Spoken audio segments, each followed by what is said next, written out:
Hello बच्चों, मैं हूं आर.के. सिंह और आप देख रहे हैं हमारा प्यारा सा चैनल ट्रांसेंड फिजिक्स। आज हम लोग फ्लक्स के न्यूमेरिकल एनालिसिस को थोड़ा और आगे बढ़ाते हैं और आज हम लोग कुछ अच्छे कंसेप्ट को भी इन्वॉल्व करेंगे। ठीक है, तो चलिए शुरू करते हैं। सबसे पहले मैंने अभी तक आपको क्या बताया है, पहले ये समझिए। मैंने बताया था कि फ्लक्स के फॉर्मूला में ई, ए और कॉस थीटा होता है ना, जिसमें अगर आप देखोगे तो ई रिप्रेजेंट कर रहा था इलेक्ट्रिक फील्ड, ए रिप्रेजेंट कर रहा था एरिया और कॉस थीटा है ना, थीटा रिप्रेजेंट कर रहा था इलेक्ट्रिक फील्ड और एरिया वेक्टर के बीच का एंगल। लेकिन जरा ठहरो, एरिया वेक्टर कौन सा है ना, तो मैंने बताया था कि अगर एक प्लेन है आपके पास तो आप area vector normal to the plane ले सकते हो। आप इधर भी ले सकते हो या फिर इधर भी ले सकते हो। ठीक है, ये तो खैर बहुत अच्छी बात है, आप किसी भी डायरेक्शन में कंसीडर कर सकते हो।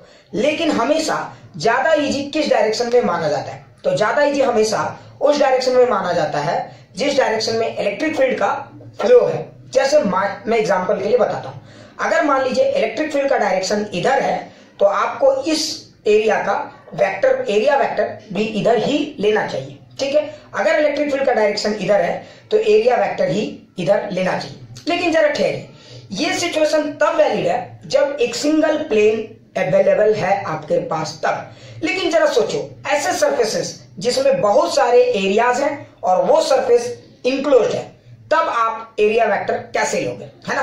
मैं आपको एग्जांपल के लिए बताता हूं। जैसे इमेजिन करो कि आपके पास एक क्यूब है। ठीक है, ध्यान से देखो, ये क्यूब है, इस क्यूब का एरिया ये वाला एरिया और इस क्यूब का ये वाला एरिया।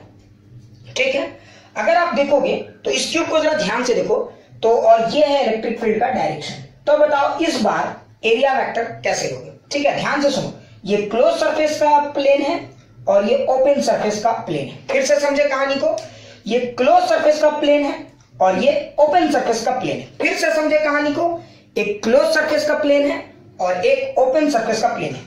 मतलब ये दोनों सरफेसेस को एक दूसरे से कोई मतलब नहीं है, जबकि यहां पे लिंक सरफेसेस एक दूसरे से लिंक है। फिर से समझे, तो लिंक सरफेसेस में एरिया वेक्टर लेने का टेक्निक बिल्कुल अलग है और ओपन सरफेसेस जहां लिंक नहीं है वहां एरिया वेक्टर आप अपने हिसाब से ले सकते हो। जैसे इसमें भी मान लीजिए इलेक्ट्रिक फील्ड का डायरेक्शन इधर है, ठीक है, और ये एरिया ऐसे है। ठीक है, कंफ्यूज नहीं होना है ना, ये ऐसे एरिया इस तरह से है।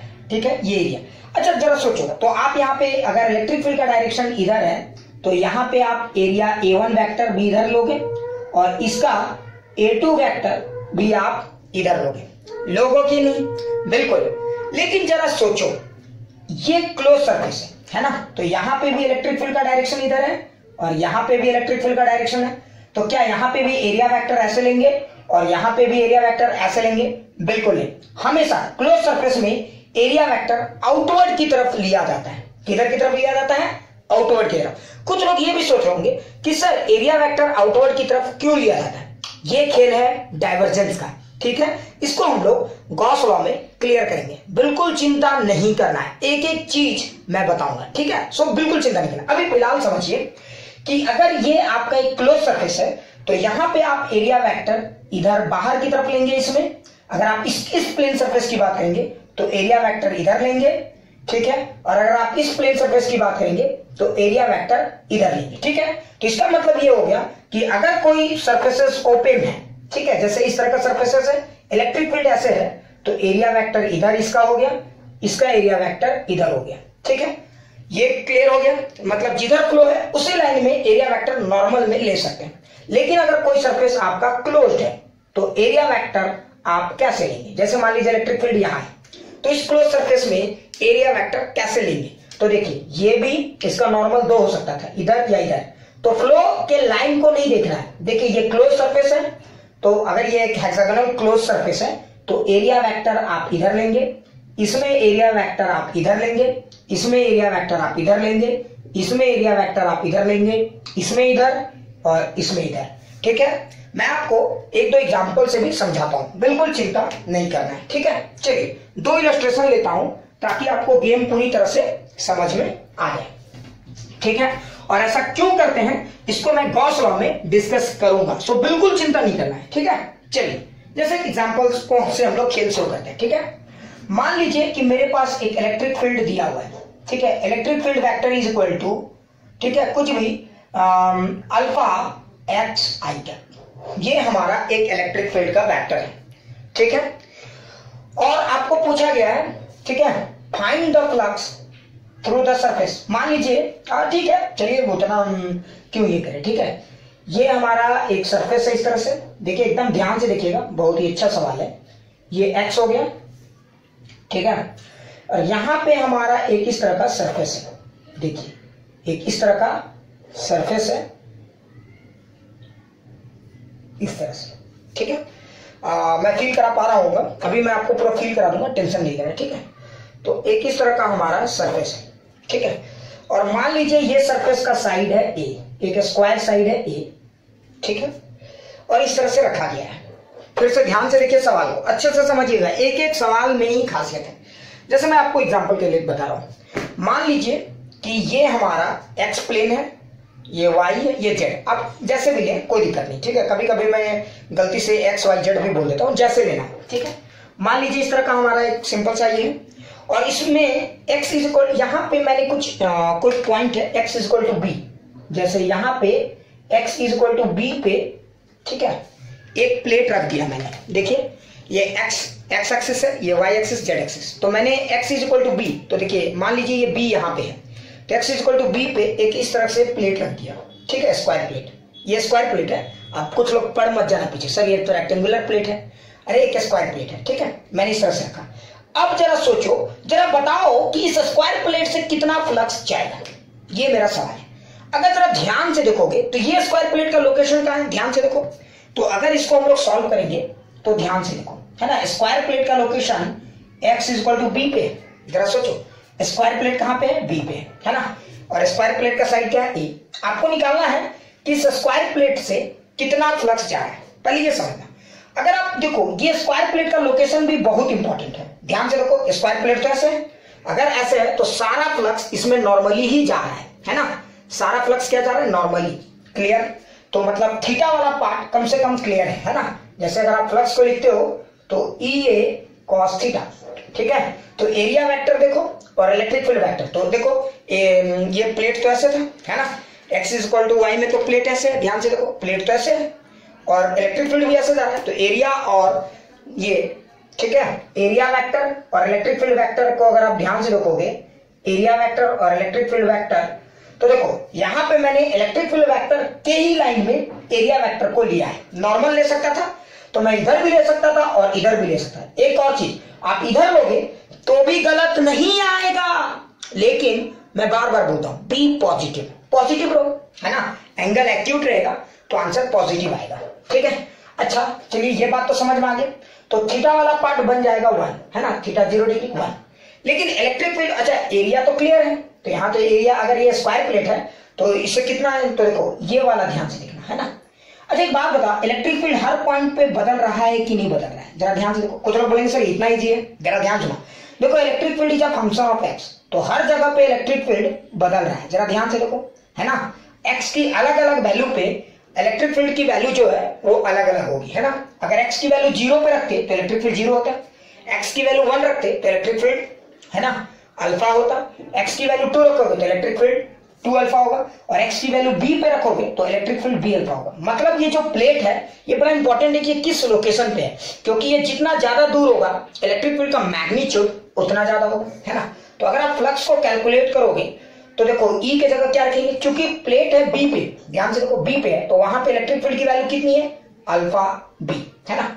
एक और चीज ध्यान से देखना, अच्छा अल्फा बी है, अच्छा ये जो प्लेट है आप जरा ध्यान से देखो, तो इस प्लेट में इलेक्ट्रिक फील्ड जा रहा है, क्या प्लेट के हर पॉइंट पे इलेक्ट्रिक फील्ड की वैल्यू अल्फा बी है, बिल्कुल बिल्कुल बिल्कुल, क्योंकि प्लेट तो ऐसे है, ध्यान से देखो, और ये एक्स एक्सिस है, ये एक्स एक्सिस है और प्लेट ऐसे है, तो इस पॉइंट पे, प्लेट के हर पॉइंट पे इलेक्ट्रिक फील्ड तो ऐसे है, तो इलेक्ट्रिक फील्ड यहां यहां यहां यहां इस लाइन में हर जगह सेम है, याद रखना, इस लाइन में हर जगह सेम। हाँ ऐसे चेंज हो रहा है, मैं मानता हूं, यहां कुछ यहां कुछ यहां कुछ, लेकिन यहां वही यहां वही यहां वही, समझ में आ रहा है ना। तो इस प्लेन में हर जगह सेम है, लेकिन इधर चेंज हो रहा है, क्लियर। तो मैं चूंकि इस प्लेन का बात कर रहा हूं, तो इस प्लेन में हर जगह इलेक्ट्रिक फील्ड का वैल्यू सेम होगा, and that depends on the function B. इसलिए मैंने फ्लक्स की जगह देखो ई की जगह क्या लिख दिया, तो ई की जगह मैंने लिखा है अल्फा बी। क्लियर। अच्छा एरिया, तो इसकी एरिया कितनी थी याद है ना, ए स्क्वायर, तो एरिया ए स्क्वायर है ना। क्लियर। तो देखो ये हो गया हमारा ई की जगह alpha B A square. So this is the flux passing through this area.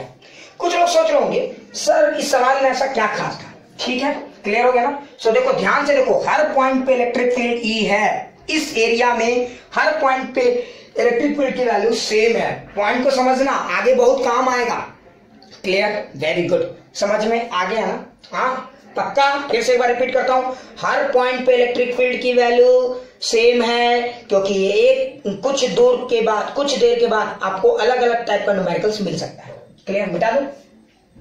चलो ये तो समझ में आ गया होगा। चलिए एक और सवाल करते हैं, इलस्ट्रेशंस वो आ गया। ठीक है, ठीक है, तो चलिए इस सवाल को देखिए। सवाल क्या है, एक हमारे पास एक क्यूब है, ठीक है, और ये एक्स वाई है, और यहाँ पे हमारा एक क्यूब रखा हुआ है इस लोकेशन पे। ठीक है, तो ये क्यूब का जो एक्सटेंशन है, और क्यूब का साइड है ए, साइड ऑफ द क्यूब ए है।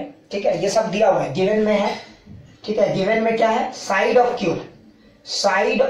क्यूब हमारा ए है। ठीक है, और क्यूब का एक edge X is equal to L पे है, तो ऑब्वियस सी बात है, अगर एक part X is equal to, जैसे ये हमारा एक्स एक्सिस है, वाई एक्सिस, जेड एक्सिस जो भी है। ठीक है, यहाँ पे हमने क्यूब रख दिया इस पॉइंट पे। ठीक है, इधर तो x is equal to L पे एक पार्ट है, तो x is equal to L plus A पे दूसरा पार्ट होगा, है ना। तो एक पॉइंट होगा एल प्लस ए। क्लियर, ये हमारा सवाल है, ध्यान से देखिए। और ये क्लोज पिक्चर, पॉइंट को समझिए, ये क्लोज पिक्चर। ठीक है, और सोचिए कि हमने इलेक्ट्रिक फील्ड ऐसे दे दिया है, electric field is equal to alpha X square I cap. ठीक है, ये सवाल को पहले अच्छे से देखिए।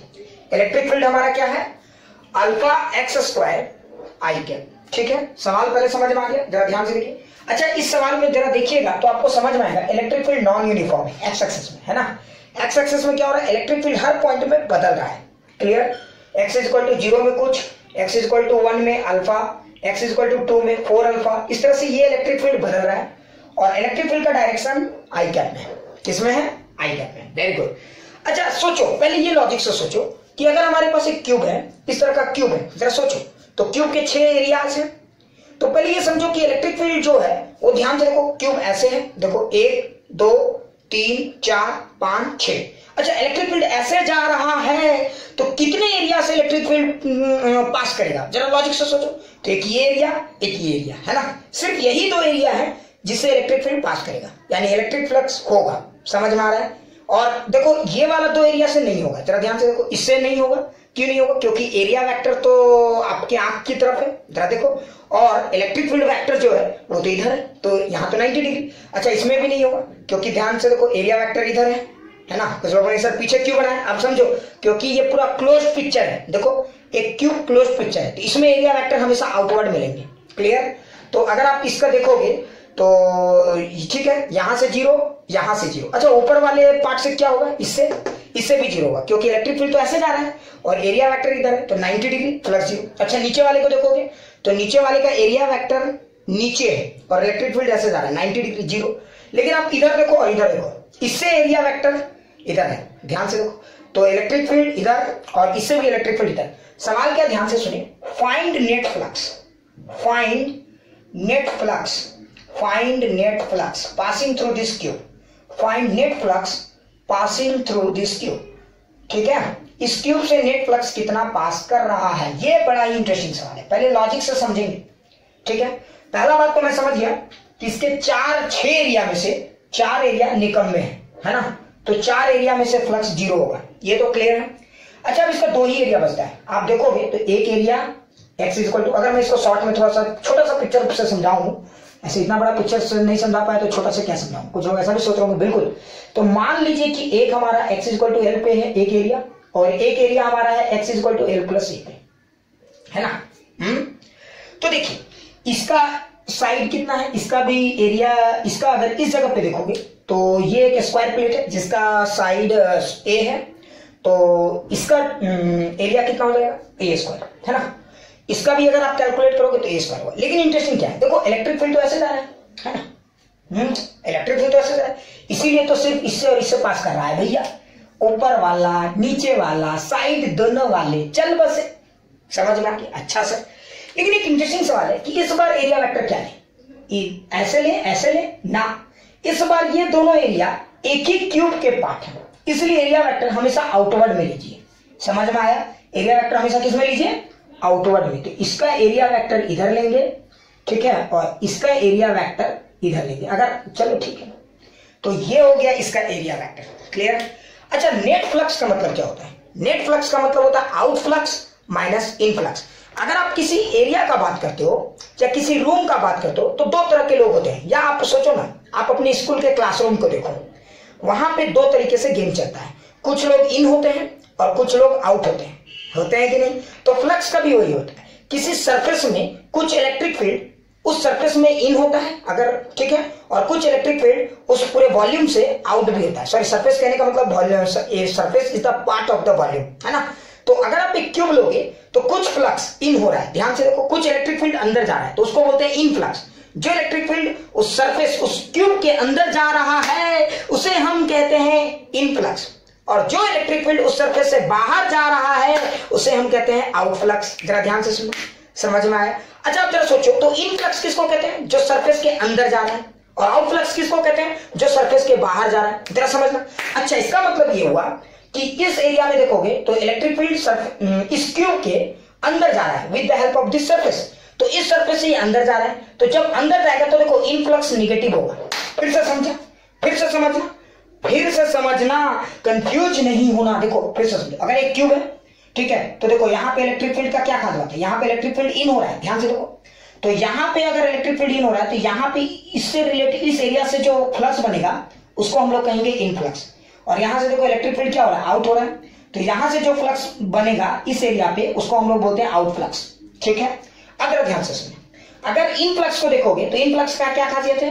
वो किसी एरिया में देखो अंदर की तरफ, अगर ये वॉल्यूम ऐसे है तो एरिया में, उस वॉल्यूम में तो अंदर की तरफ जा रहा है, लेकिन एरिया वेक्टर तो बाहर है।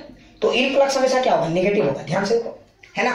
और आउट फ्लक्स हमेशा क्या होगा? ध्यान से देखना, क्योंकि एरिया वेक्टर तो बाहर है और इलेक्ट्रिक फील्ड भी बाहर जा रहा है ना। तो आउट फ्लक्स में क्या होता है? एरिया वेक्टर बाहर निकलता है तो इलेक्ट्रिक फील्ड भी बाहर जाता है। और इन फ्लक्स में क्या होता है? एरिया वेक्टर तो बाहर है लेकिन इलेक्ट्रिक फील्ड अंदर है, जिसके कारण इन फ्लक्स निगेटिव होता है। क्लियर? ऐसे ये सब चीजें फील भी आता है, लेकिन क्या होता है ना, मैथमेटिकली कुछ लोगों का आदत होता है, तो फीलिंग पे चले। आप इतना समझे, जो फ्लक्स अंदर जा रहा है that is called in flux, जो फ्लक्स बाहर जा रहा है that is called out flux. Plus minus के चक्कर में बिल्कुल ना पड़े। कुछ लोग प्लस माइनस से भी इसको कैलकुलेट करते हैं, इसीलिए तुम ध्यान से देखना, आउट फ्लक्स को पॉजिटिव रखने के लिए एरिया वेक्टर हमेशा बाहर बनाया जाता है और इन फ्लक्स को निगेटिव बनाने के लिए एरिया वेक्टर हमेशा, समझ में आ रहा है ना, बाहर बनाया जा रहा है ताकि इन फ्लक्स निगेटिव बना हो। इसीलिए किसी भी क्लोज सरफेस में, ठीक है, एरिया वेक्टर हमेशा आउटवर्ड ड्रॉ किया जाता है ताकि ये बात क्लियर कट पता चले कि कौन अंदर जा रहा है और कौन बाहर जा रहा है। जिसमें फ्लक्स का वैल्यू पॉजिटिव आएगा मतलब वो बाहर जा रहा है, और जिसमें फ्लक्स का वैल्यू निगेटिव आएगा मतलब वो अंदर जा रहा है। तो मैथमेटिकली आप फ्लक्स के टोटल नेट फ्लक्स को देखो, ध्यान से सुनना, ये सब लॉजिक का बात है। मैथमेटिकली आप नेट फ्लक्स को फ्लक्स 1 प्लस फ्लक्स 2 कह सकते हो, जिसमें एक वैल्यू प्लस होगा और एक वैल्यू माइनस होगा। लेकिन लॉजिकली आप उसी नेट फ्लक्स को, जैसे मैं हमेशा कहता हूं, out flux minus in flux, मतलब मैंने साइन पे ज्यादा फोकस नहीं किया, मैंने फ्लक्स कैलकुलेट कर लिया, भैया जो एरिया से जाएगा वो फ्लक्स कहलाएगा।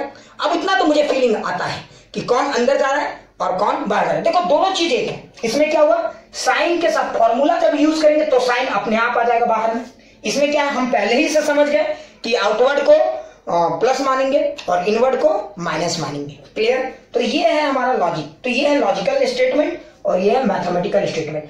मैथमेटिकली में आपको साइन पुट करना पड़ेगा, तो जब साइन पुट करेंगे तो एक वैल्यू नेगेटिव आएगा और एक वैल्यू पॉजिटिव आएगा। क्लियर? और लॉजिकली जब बात करेंगे तो हम साइन पे फोकस नहीं करेंगे, हम सिर्फ फ्लक्स का मैग्नीट्यूड कैलकुलेट करेंगे और सॉल्व कर देंगे, आउट माइनस इन। तो ये आपके ऊपर है कि आप मैथ्स के वाले पार्ट को फॉलो करते हो या इसको। ठीक है, मैं तो आपको सलाह दूंगा इसको फॉलो कीजिए, इससे साफ पता चलता है जो बाहर जा रहे हैं और जो अंदर आ रहा है। क्लियर? इसमें क्या जरूरत है प्लस माइनस 180 डिग्री वगैरह पुट करने का। ठीक है, चलिए ये तो मैंने आपको समझा दिया। अब इस पूरे खेल को समझिए। ठीक है, तो अगर आप इस सरफेस को देखेंगे तो यहाँ पे दो सरफेस था, है ना, तो यहाँ पे इलेक्ट्रिक फील्ड इन हो रहा है और यहाँ पे इलेक्ट्रिक फील्ड आउट हो रहा है। क्लियर है ना? तो देखिए नेट फ्लक्स का फॉर्मूला क्या होगा हमारा, तो net flux is basically flux out minus flux in. ध्यान से देखो, मैं ये लॉजिक से यूज कर रहा हूं, खैर आप इसको mathematically phi out plus phi in भी कह सकते थे। और जब पुट करते तो देखो ये इलेक्ट्रिक फील्ड वेक्टर है ना, इसका एरिया वेक्टर इधर होगा। देखो मैं बार बार बना रहा हूं, इसका एरिया वेक्टर इधर। तो देखो मैथ्स के हिसाब से फ्लक्स आउट पॉजिटिव होता, फ्लक्स इन नेगेटिव होता। तो आप जब flux out net flux calculate करते तो phi one plus phi two, तो देखो अगर आप मान लो किसी एक को प्लस मानते एक को माइनस, तो देखो ये वाला पार्ट प्लस आता, तो मान लो ये पार्ट और ये पार्ट माइनस है ना, तो घूम फिर के वही चीज आएगा। तो कंफ्यूज नहीं होना है, ठीक है। अच्छा अब एक बात बताओ, तो फ्लक्स आउट है ना, ठीक है, ये क्लियर हो गया। तो देखो फ्लक्स आउट निकालो और फ्लक्स इन। अब सवाल है कि सर फ्लक्स आउट कितना होगा, तो देखो हर जगह पे इलेक्ट्रिक फील्ड की वैल्यू अलग अलग है ना, क्योंकि हमारे पास अब दो एरिया है, यहाँ पे इलेक्ट्रिक फील्ड अलग है, यहाँ पे इलेक्ट्रिक फील्ड अलग है। क्लियर। तो अगर आप इस पार्ट को अच्छे से देखोगे तो आपको समझ में आएगा, ठीक है। यहाँ पे आपका अगर देखोगे दो पार्ट को, तो यहाँ पे इलेक्ट्रिक फील्ड का जो मैग्नीट्यूड है अलग होगा, यहाँ अलग होगा, है ना। तो यहाँ पे इलेक्ट्रिक फील्ड की मैग्नीट्यूड कितनी होगी, तो चूंकि ये एल पे है तो अल्फा एल स्क्वायर होगी। यहाँ पे अगर आप देखोगे तो मैग्नीट्यूड कितनी होगी, तो अल्फा एल प्लस ए का होल स्क्वायर। तो ये होगा मैग्नीट्यूड ऑफ इलेक्ट्रिक फील्ड यहाँ पे, है ना। यहाँ पे अगर देखोगे तो इन हो रहा है, यहाँ देखोगे तो आउट हो रहा है। क्लियर। तो देखो अब इसका नॉर्मल वेक्टर ऊपर ये वाला पार्ट, तो यहाँ से तो फ्लक्स जीरो, यहाँ से फ्लक्स आउट हो रहा है, ये पीछे वाला पार्ट, ठीक है, यहाँ से फ्लक्स इन हो रहा है। क्लियर। साइड वाले से जीरो, इधर वाले से भी जीरो, और नीचे वाले पार्ट को भी देखोगे तो जीरो, है ना। तो सिर्फ ये और ये काम के। अच्छा फ्लक्स आउट का फॉर्मूला क्या लिखेंगे, तो देखो अगर आप इस सरफेस को देखते हो तो इसका एरिया कितना है, ध्यान से देखो, तो ए स्क्वायर, है ना। तो फ्लक्स आउट की जगह क्या लिखेंगे, तो मैं ये डायरेक्ट लिख देता हूं, ठीक है, ये तो समझ गए। अब वैल्यू पुट करना तो आपके ऊपर है। फ्लक्स आउट का वैल्यू कितना होगा, तो देखो यहां पे देखोगे तो ई लिखेंगे, है ना।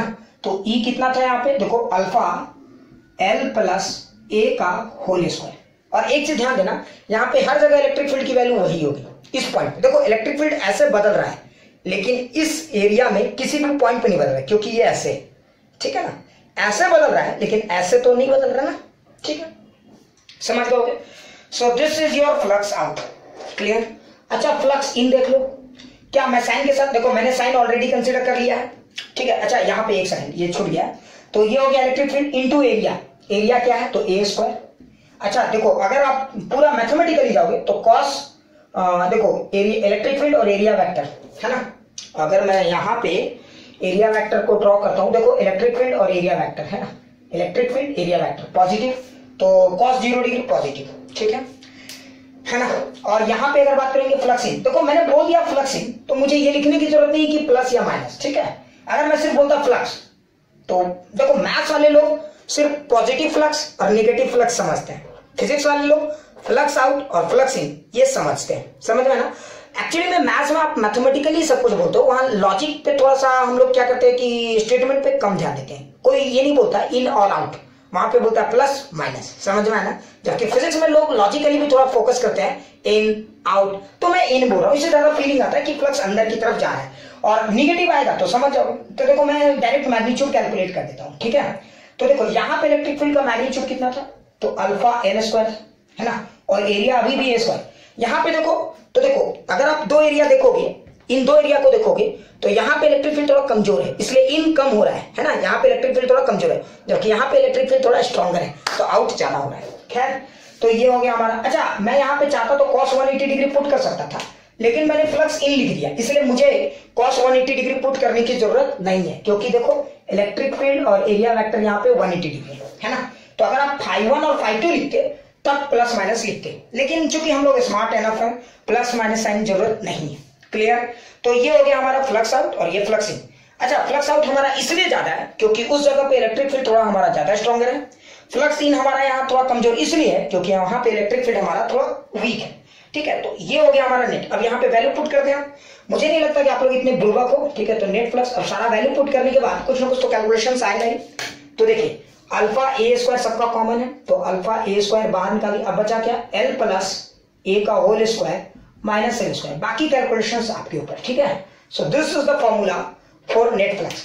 क्लियर, अच्छे से समझ में आ गया। चलिए एक और बहुत ही बेहतरीन सवाल को हम लोग एनालाइज करते हैं।